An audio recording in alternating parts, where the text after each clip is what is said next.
And welcome to the Movie Dawgs show, ladies and gentlemen. Today we are going to be talking about Doctor Strange in the Multiverse of Madness. It's the second Doctor Strange film. Benedict Cumberbatch returns, of course, as... well, not really as the Sorcerer Supreme in this one, but we'll probably get into that. All that mess in it later. But anyway, folks, don't forget... support and subscribe to this channel. Hit that thumbs up. Share it all social media. If you haven't yet, subscribe and hit the notification bell. And don't forget our sponsor, Fresh in the Flesh Tattoo, folks. If you're in the local area, Tattoo Tony Lloyd, rocks. He's your man. Alright. Let's get on with the show, folks. Alright, everyone. Doctor Strange in the Multiverse of Madness.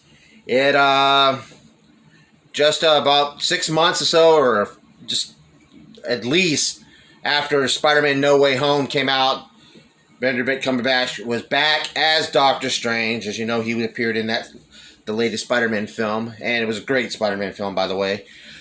He comes back in the Multiverse of Madness. This one right here really explores the multiverse in the Marvel Universe.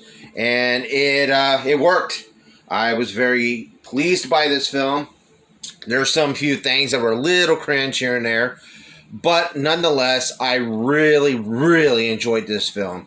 I know there was a lot of naysayers or little haters since Dickerson, the director of the original Doctor Strange film, did not return. Characters like Nightmare and Celia was supposed to be in this one, but due to creative differences, now that a lot of characters are in the midst of the Marvel Studios, this was able to kind of flush them out and give them a test run in the MCU themselves. So, but the plot kind of goes is that this a young girl named American Chavez, who's a multiverse jumper. She has the ability to go through multiverses. She's the only one. There's no variant of her or anything like that. And she and another Doctor Strange, are being chased by this giant multi-dimensional creature. Now, I don't think they really ever said what it was, but I was going after him, and he gets killed.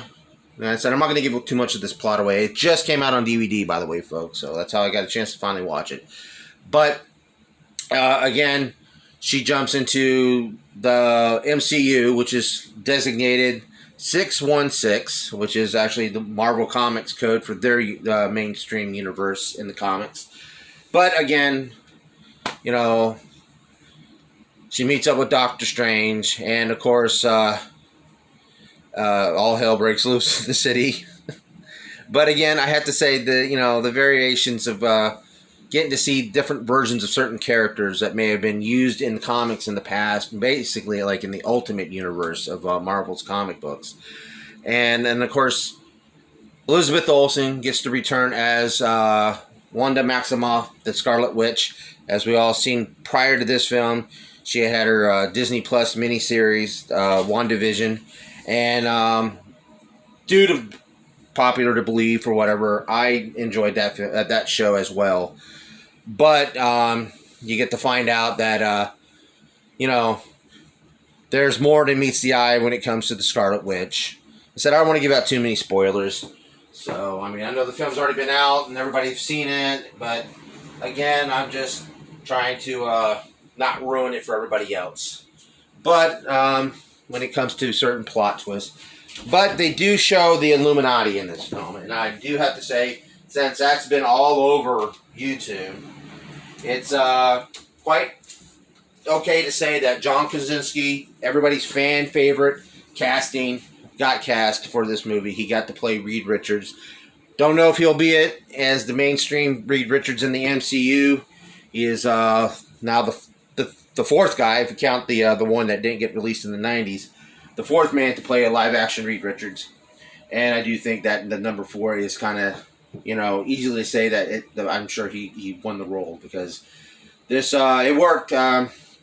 And then, of course, Patrick Stewart got to return once again as Professor X, a variant of Professor X. It's not the same Professor X that we've been seeing in the X-Men movies, even though that timeline and continuity is so fudged up when it comes to the Fox X-Men films anyway. So, who knows? You can say that, now Logan doesn't even, is in its own universe or is a variant of the, who knows? I'm sure Kevin Feige will have everything sorted out by the end of this phase that he's calling the phase 5 and 6. He is calling the multiverse saga. So we're going to be getting a lot of multiverse, and this is his way also to trying to bring in all the characters that had been brought over from the acquisition of the 20th Century Fox library rights of, the X-Men characters and the Fantastic Four characters.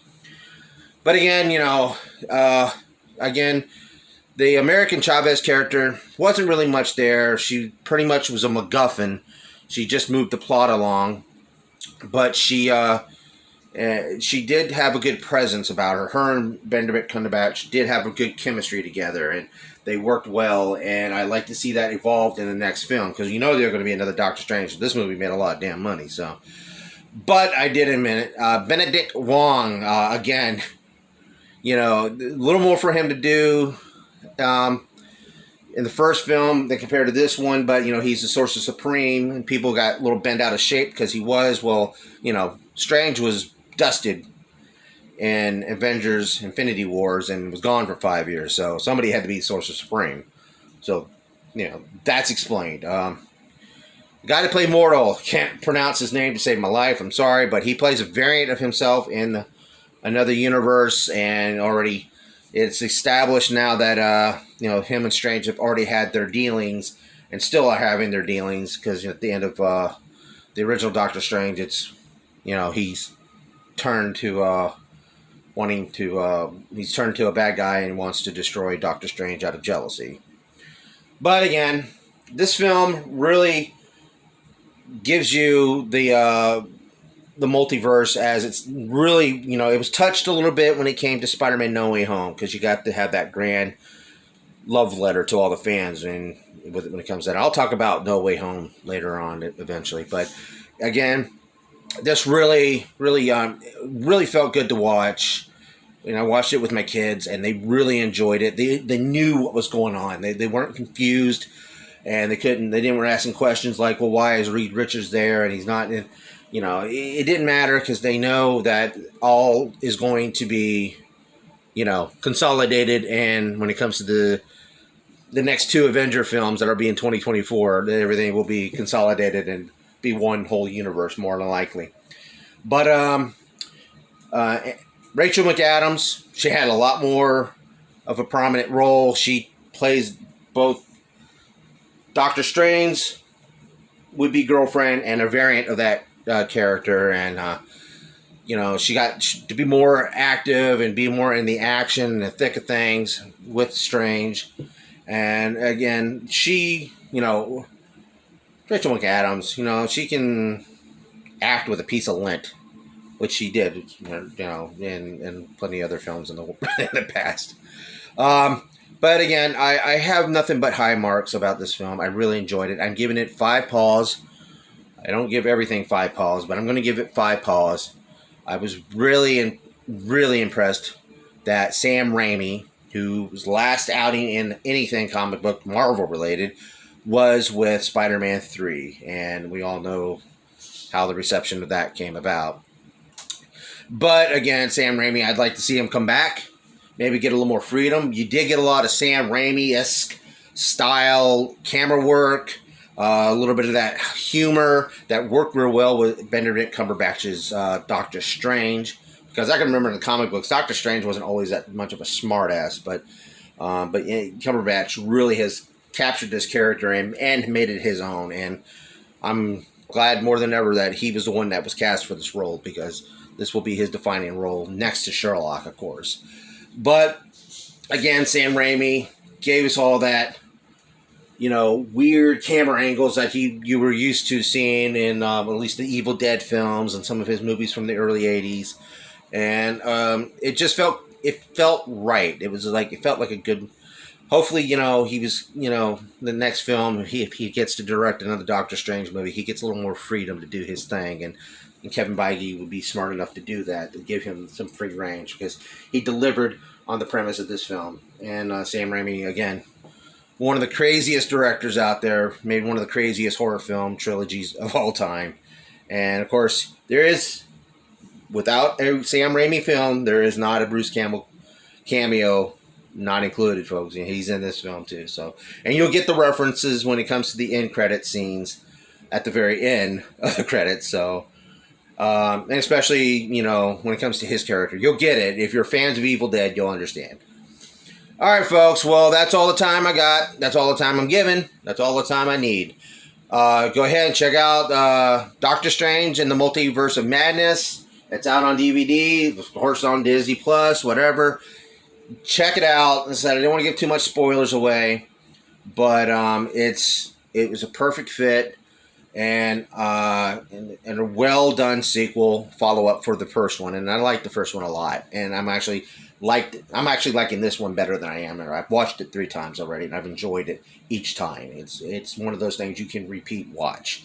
So again, check out Doctor Strange and the Multiverse of Madness. Again, if you haven't yet, subscribe to this channel, share on all social medias, hit that thumbs up, leave a comment. If you've seen the movie, what did you think of it? What's your told? You can go ahead and say your spoilers. You can go ahead and, say it in the comment section. It's not a big deal. Everything's already been on YouTube the day after the film came out in theaters. So, all right, folks, that's the Movie Dawgs Show. Again, thank you for watching. And please keep on watching, folks. Bye.